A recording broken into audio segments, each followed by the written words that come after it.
অসমৰ মুখ্যমন্ত্ৰী ডাঙৰীয়াই ওলোটা বেট পঢ়িব লৈছে। কিয় পঢ়িব লৈছে?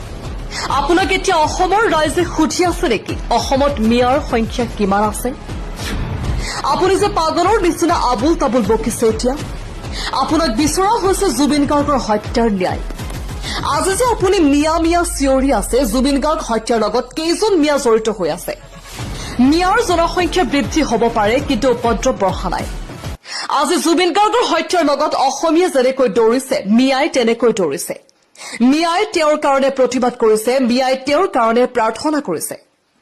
আজি চিন্তা কৰি চাওকচোন, বিশ্বত যিমান ধৰ্ম আছে সকলোৱে তেওঁৰ কাৰণে প্ৰাৰ্থনা কৰিলে, কিন্তু আপুনি মৰিলে কোনে প্ৰাৰ্থনা কৰিব? অসমীয়া জাতিটোক লুটপাট কৰি অসমীয়া জাতিৰ পৰাই হিৰাই হিৰাই লৈ যিবিলাক মানুহক ১,০০০-১,২০০ টকাকে দিছে, সেইসকলৰ বাহিৰে আন কোনোৱেই নাই।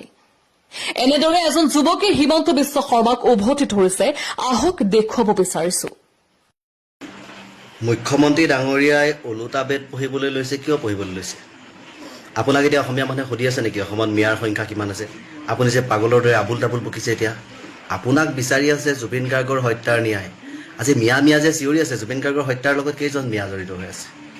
মিয়াৰ জনসংখ্যা বাঢ়িব পাৰে, কিন্তু উপদ্ৰৱ বঢ়া নাই। আজি জুবিন গাৰ্গৰ হত্যাৰ লগত অসমীয়া যেনেকৈ দৌৰিছে, মিয়াও দৌৰিছে। মিয়ায়ো সেই প্ৰতিবাদ কৰিছে, মিয়ায়ো তেওঁৰ কাৰণে প্ৰাৰ্থনা কৰিছে। আজি চিন্তা কৰি চাওকচোন, বিশ্বত যিমান ধৰ্ম আছে প্ৰত্যেক ধৰ্মৰ মানুহে জুবিন গাৰ্গৰ কাৰণে প্ৰাৰ্থনা কৰিলে নে নকৰিলে? আপুনি মৰিলে কোনে প্ৰাৰ্থনা কৰিব? অসমীয়া জাতিটোক লুটপাট কৰি অসমীয়া জাতিটোৰ পৰা মানে হিৰাই হিৰাই লৈ যিবিলাক মানুহক এই ১,০০০-১,২০০কৈ টকা দিছে, সেই মানুহখিনি যদি গাড়ী ভাড়া কৰি দিয়ে তেওঁলোক যাব আৰু বাকী কোনো নাযায়। কিয় নাযায়? আপুনি মানুহৰ মাজত হিংসা বঢ়োৱা মানুহ, আপুনি মানুহৰ মাজত মানে বিবাদ অনা মানুহ। আজি কেইদিনৰ আগলৈকে আপুনি মিয়াৰ মানে ৰাজনীতি কৰি থকাৰ অৱস্থাত জুবিন দা হেৰাই গ'ল। এই কেইদিন অকণমান স্তব্ধ হ'ল, হৈ কোনোবাই অকণমান আকৌ উটঙাই দিলে আপোনাক। উটঙাই দিয়াৰ লগে লগে আজি আকৌ আপুনি নতুনকৈ লাগি গ'ল। ৰাজনীতি কৰিছে, কিন্তু নাজানে ৰাজনীতি কৰিব। এয়া ৰাজনীতি নহয়, এয়া কূটনীতি কৰি আছে আপুনি। কূটনীতি মানে কি জানে? কূটনীতি, যিটো নীতি মানে নীতিতেই নপৰে, সেই নীতিটোক নিজেই সজাই পৰাই বনোৱা এটা নীতি। ৰামৰ ৰাজ্যত ৰাৱণ হৈ পৰিচয় নিদিব। আজি জুবিন গাৰ্গ হেৰুৱাৰ লগে লগে বিশ্বত কেনেদৰে নাম হৈছে দেখিছে, ভাল মানুহ বুলি। সেই ভাল মানুহ বুলি নাম হ'বলৈ দিয়ক, নহ'লে মৰিলে এজন বোলে ধূৰ্ত মানুহ হেৰাই গ'ল বুলি যাতে মানুহে নকয়। আশীৰ্বাদ যাতে কৰে, অভিশাপ নিদিয়ে, সেইটো হ'ব। মানুহৰ মাজত মানুহ হিচাপে জীয়াই থাকিবলৈ দিয়ক। আজি জুবিন গাৰ্গৰ কাৰণে কিয় দৌৰিছে মানুহ?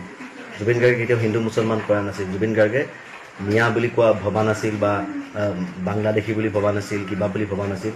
অসমত আছে যেতিয়া অতীজৰ পৰা আমি পোৱা মানুহখিনি অসমীয়া এটা জাতি, মানুহ হয়। কোনো মানে ইয়াত ভেদভাৱ নাছিল।